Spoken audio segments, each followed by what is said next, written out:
If you're wondering if the mini goat can keep up with traffic, I would say it's a twofold question. Yes and no. Yes, if you're going to be riding on side streets or streets where the speed limit is 45 miles an hour and below. Where I ride, the speed limit is 25 to 35, and it's more than capable of keeping up with traffic there. In fact, I find myself I'm on and off the throttle quite often so that I don't ride into the car in front of me. This bike has 5,000 watts peak power from the motor, and it has about 170 foot-pounds of torque, I believe. So a lot of the time I'm actually taking off from a stop quicker than the cars will.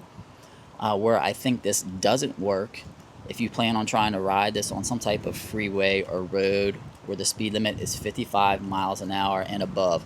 Yes, it could go that fast. In fact, I did a top speed run and I let off when I was at about 58 miles an hour, I believe, and you'll find that in my playlist under Mini Goat, I think is what I named it. But yeah, so it can go 55 plus.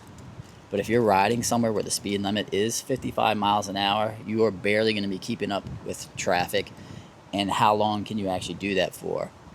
You can get a 30 amp hour to a 50 amp hour battery on the Mini Goat with the ability to add a 20 amp hour, I believe, extra battery on top of the frame.